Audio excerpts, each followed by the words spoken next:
Never again should we, the people, be able to contract and say some human beings don't get to be persons, the way Jim Crow segregation laws did, or the way laws that prevented women from voting did. You see, there is a very important time when the court system ought to be used, and that's to protect the individual rights of human beings. And I think that principled conservatives will join me in that. I think that principled liberals will join me in that. I think all Americans will join me in that particular call. Did that answer the question? Yeah, for the most part, except that one little piece. Is there some advantage to having the notion of personhood for a nonprofit corporation or something? Well, here you go. Very quickly, I'd say this. Remember that constitutional rights. I don't think that nonprofits need constitutional rights any more than only human beings actually need them, and that's the way to actually think about it. Does that make sense? Yeah. Who's number 5? Yes, ma'am. I have vague memories about the Constitution. Something about the freedom of assembly. That's one of your constitutionally protected rights? As a lawyer, and what can we do about what's been happening trying to arresting U.S. citizens for assembling peacefully? And more than arresting them, hurting them. Right. Well, I will say this, that I want to applaud all of those municipalities in cities that have actually been working in a more cooperative manner with the occupiers, which is what's happening in most places. I want to applaud and acknowledge that police officers, those women and men, are also part of the 1%. And let's acknowledge that. I want to acknowledge that most municipalities are actually trying to find ways to accommodate this growing movement. Most cities are, by the way. Oh, yes. I mean, that's a fact. I also want to say that there are some cities that are city governments that are clearly overreacting, and that it requires us to collectively, nonviolently stand up, either metaphorically or if we're anywhere near it, we stand up with them. Let's point out that in New York City, when Bloomberg threatened to come in and try to shut the whole thing down, do you think that he slept on it overnight and changed his mind? Or do you think it was because thousands of people actually went down and put their bodies on the line in solidarity and overwhelmed the system and said, no, we're staying right here? You see, I think that as somebody who has engaged in nonviolent civil disobedience, the most effective way to protect your rights is to exercise your rights. And when it comes to assembly, I will tell you this, ma'am, the most important thing that you and any of us can do at the individual level is to actually start to participate. No, I recognize that. And in New London, in the Occupy New London movement, a number of us did call a number in New York. That was the mayor's office when they wanted to clean up the park and get rid of everyone. That made a difference, I'm sure. Their phone lines must have been buzzing off the hook. Still, there has to be some kind of civil action. So people are being hurt. When I talk to the people in New York, it's threatening. They're there every single day. And when police come on horses, most police are great. But you're a lawyer. Is there something we can do to get civil action? Well, since you're asking a legal question, since you're asking a legal question, I will give you the honest legal answer. Yes. You can't do anything about it because you don't have an injury under law. You don't have standing. So the only people who do are those people who are actually injured by the action. That's who I'm asking questions for. I mean, my daughter was part of the, is there, and I'm just giving you a legal answer since you're asking for legal advice. So there's nothing that the rest of us can do. Not as a legal action, sadly no. But again, don't underscore the importance of joining the movement. I know. I went online. Thanks for coming. I went online to do your move to amend and also other ones. It has made a difference, the online petitions. You don't think that would make a difference in terms of... To do what? I mean, what do you want us to do? I mean, I honestly don't understand, like, what? To acknowledge, again, our freedom to peaceable assembly. There has to be... We have to speak what you've been saying all along. We have to speak out as a group. I mean, there aren't that many people that are considering this as a university. I don't know. And thank you all for being here. But okay. I'm amazed at more people.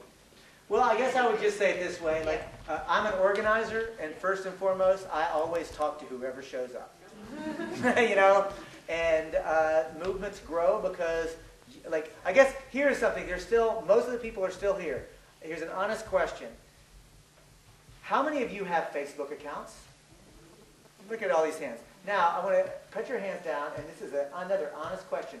How many people are willing on your status update to say, I joined www.move to amend, you should too? Look at your hands. I promise you that means that if y'all do that, by tomorrow, another 10,000 people will have been exposed to this, because the number of people who will post it again and again and again. That's why we're growing so rapidly, right? Not because I'm a stirring orator, which, you know, but really because this meme is powerful. Because we're telling a story. I see your hand. We'll do another round. This story is beginning to come up. So yes, I agree. And I'm not trying to discount. What I'm saying is, yes, what we can do is what we're doing right now. I think that's what I wanted to hear. Yeah. Tell 10 other people. Tell 10 other people. That's right. That's all I know to Absolutely. do. So thank you so much. One more round and then we got to go. So raise your hand. Sir, I saw your hand for a while. Number 1. Did you still want to? Oh, sure. Number 2. Man, you're number 3. Number 4, Larry. Number 5. Anybody else? Ma'am? You know what? You scratch your nose around me, sister, you will get called on. Was it actually a nose scratch? Yeah, it was. Oh. Anybody else? Those 5? All right, and also, I'll just let anybody know, I know that there are some people in crowds that are not comfortable, like, asking questions in public. You'll be number 6. Then I'll stick around until afterwards. Thanks for coming, y'all. Number 1. Thank you. Thank you.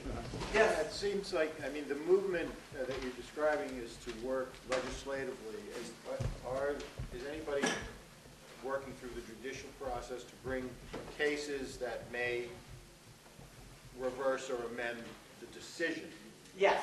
Yeah, the short answer is yes. I mean, I've had several cases that have all been like thrown out of court, but the answer is yes. We have a legal strategy, we have a legislative strategy, we have a movement strategy, we have a nonviolent civil disobedience direct action strategy. So we have multiple strategies. But to answer your question, yes. What? They got thrown out. They got thrown out, yeah. At the lower. We're just going to keep doing it, though. Number 2. I was just wondering, like, I think it's really powerful to to amend the Constitution and to make sure that everyone has equal rights. But how do you make sure that that's not just, like, how's that de facto too? Like, that people are actually doing that, and that it's like actually expressed, because like, even though we can like make all these laws, I feel like there's still, I think the problem with the Wall Street movement is like they don't have one clear kind of overlying. That's the whole point of the Wall Street movement. I agree with you. Yeah. And that's the brilliance of it. I mean, the fact is that the Occupy Wall Street movement is about power, right? And so there are a series of demands that are bubbling up. And I think the brilliance of Occupy Wall Street is brilliant on a number of factors. Number 1, what they're talking about doing is shifting culture, right? And as a lawyer, I will tell you, law follows culture. That, like, just drafting a really great law doesn't really do anything unless you've actually shifted all of the culture and the consciousness. Number 2, the genius of Occupy Wall Street. You know, I was part of the global justice movement in the 1990s, and we had our sort of apex when 50,000 of me and my closest friends gathered together for a little party in Seattle, Washington in November of 1999. What am I talking about?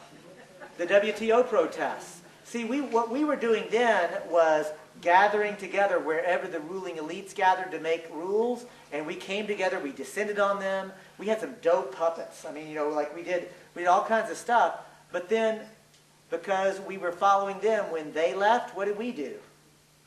We left. The genius of Occupy Wall Street is we're going to specific locations and staying there.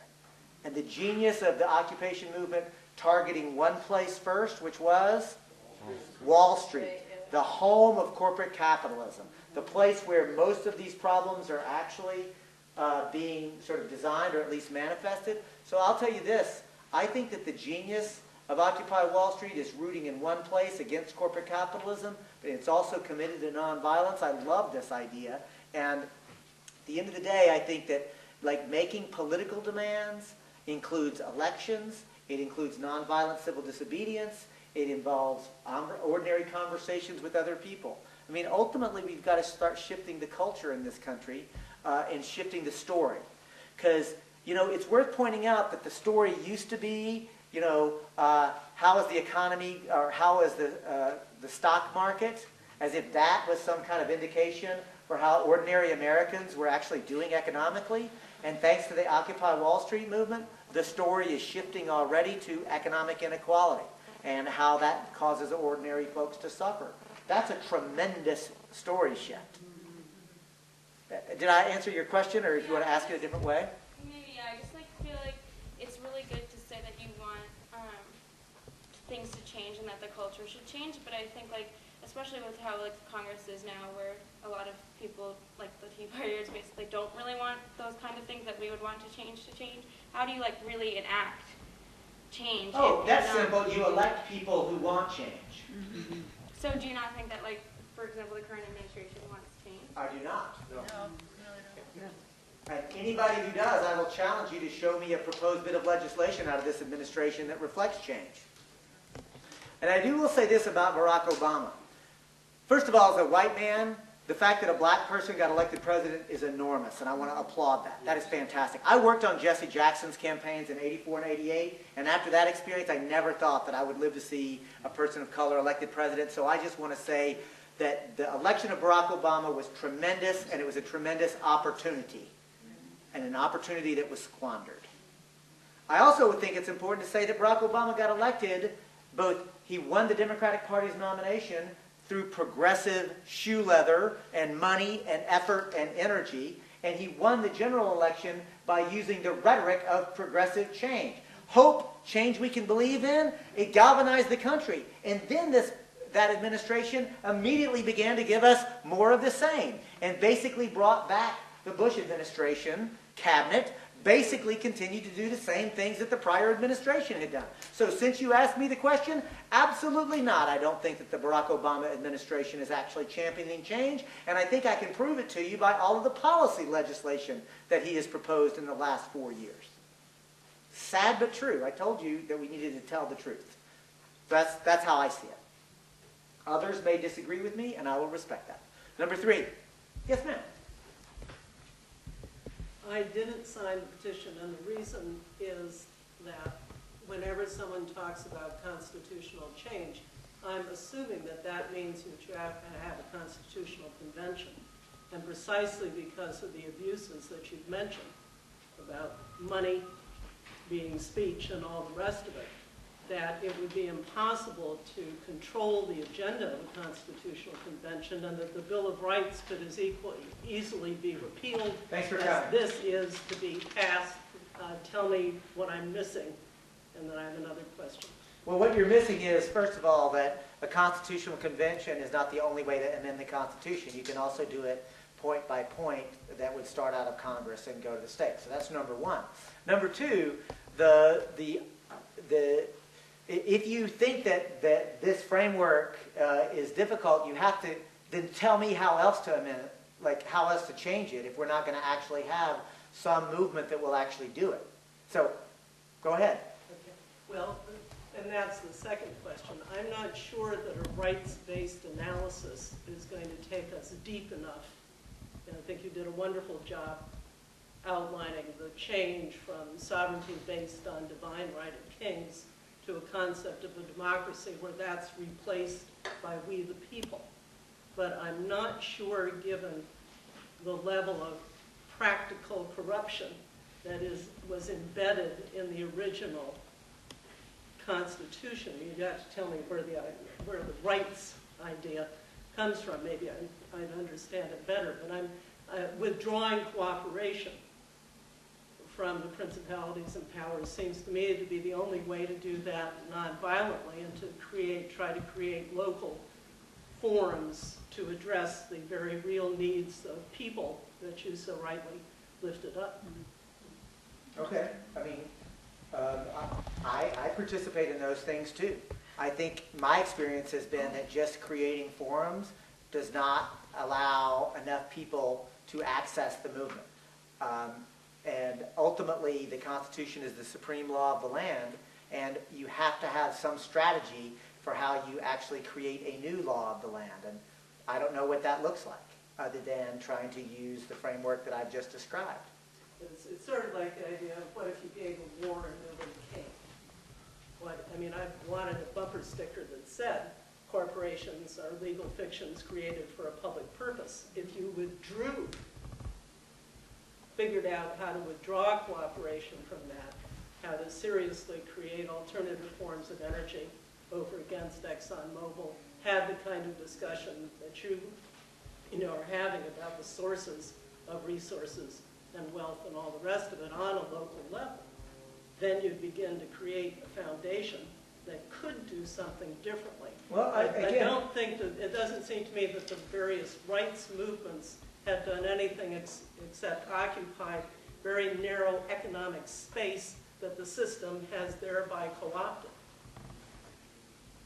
And that's black movement, women's movements, gay rights, everyone that you could name, that the rights analysis, unless you can tell me something different, is woefully lacking foundationally. I guess I don't really understand, and that's on me. I don't understand what you're saying. I know that I personally, I work at a workers' collective, a community organizing workers' collective, where we're experiencing democracy every day by how we do it. I engage in community-supported agriculture. We have created an independent business alliance. We have all these kind of things that are showing people as mechanisms and tools that we can live differently. We own property differently. We operate differently. We have decision-making differently. And we're not being replicated as far as I can see. The Democracy Unlimited experience is not being replicated. This movement, the Move to Amend effort, is taking off. And it's working. And I will respect if you don't think that this is either sufficient or makes sense to you. I respect that. One thing I don't do is say, stop doing what you're doing and do this. I don't say it's either or you're not being radical enough, or you're not actually being systemic enough. I'm doing what makes sense to me. I don't understand how to do what it is that what you're saying. I don't know how to do it. And if you do, then please do it, and it will, I think others will join that effort. I don't know how to do what you just said. But you just named all the ways that you yourself are participating locally. Yeah, my individual actions are doing things. I don't know how to get 140,000 people to stop and do what I'm doing. I've gotten 140,000 people already to start to participate in this movement. What number were you, ma'am? 3. 3. Number 4? Yes, sir. 4. David, you anarcho-commie fascist. That's what my daddy says, too. It seems, especially for the 4 or 5 years down the line strategy of getting people elected to Congress and then first presumably state legislatures, isn't local campaign or statewide campaign finance reform going to be a key piece of that? Yes, the short answer is yes. And that's the point, Larry, and maybe trying to come back to this question that I'm trying to grapple with it because I just don't quite understand it. But there's going to be a lot of different things that spin off out of this.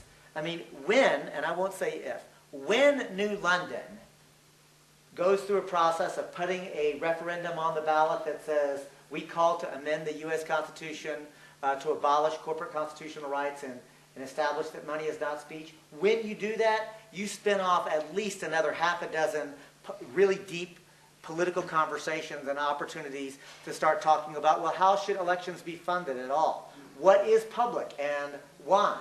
It gives you an opportunity to re-examine, if you have the stomach for it, to re-examine Kelo and what that means. I think that what we're talking about is not just political education, but a kind of political participation that goes way deeper than voting. Let me tell you something, Larry. As you know, I voted for myself for President of the United States. And that didn't feel very powerful. Like pulling a lever next to my name did not really feel like a great exercise of political power. I can only imagine how you must have felt, ma'am. You didn't get to vote for yourself for president. Voting alone is not sufficient. right? But there's, so if you want systemic change and all you ever do is vote, you're wasting your time. But there's a corollary, of course, and that is if you want systemic change and you don't bother to vote, you're wasting an opportunity. Like, we have to use all the tools. We have to engage in electoral politics and all that that means. Demands for publicly financed elections, and demands for instant runoff voting or preferential voting, and demands for proportional representation, and demands for felony re-enfranchisement, and demands to abolish the Electoral College.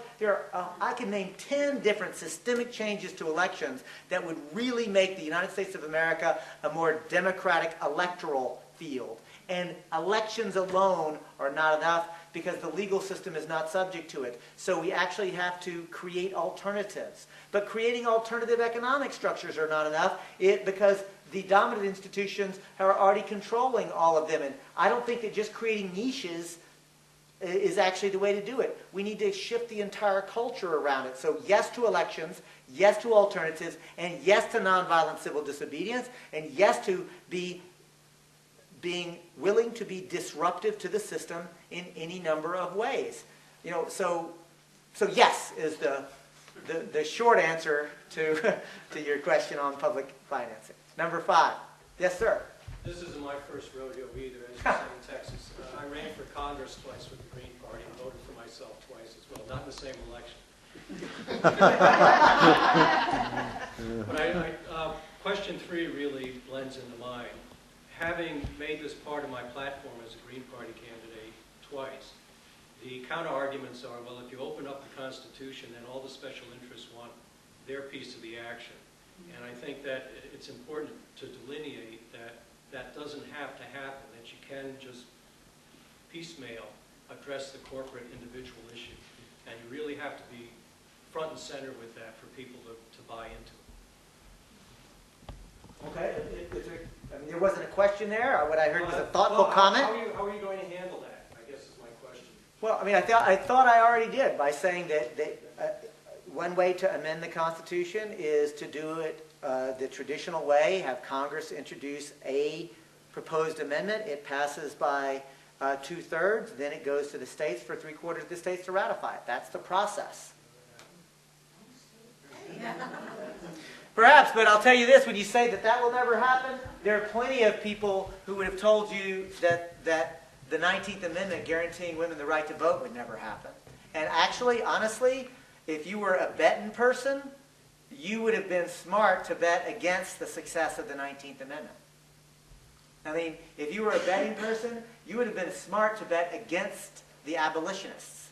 You would have been smart to bet against women's suffrage. You would have been smart to bet against the trade union movement. I mean, I guess the point I'm making is systemic change, the way we're talking about, seems impossible. And you know what? Gandhi said, you want systemic change, it's a simple 4-step process. First, you work for systemic change, and they, the ruling elite, will utterly and completely ignore you. And you keep working for systemic change, and you'll ultimately move to step 2. And that is when they, the ruling elite, will laugh, ridicule, and mock everything that you do. And you keep working for systemic change, and you'll move to step 3. And they, the ruling elite, will fight you like hell. And you keep working for systemic social change, and you'll move to step 4. Victory. You win. And to which David Cobb says with humility that Gandhi forgot to mention step 5. And step 5 is that everybody who said it was impossible will now say that was inevitable. I mean, seriously, these kind of systemic changes seem impossible when we first begin because our minds have been so colonized. Shifts happen when enough of us begin to think differently and act differently. Maybe this is back to question number 3. But those kind of shifts can only happen if we lay out a clear, coherent message in language that people can already understand. The story that I've just told you is language that most Americans already understand because most of us believe that's how our country is supposed to operate to begin with. And so just as King in another era said that the civil rights movement was simply here to cash the check that the American Revolution had issued, then we're here to cash the check.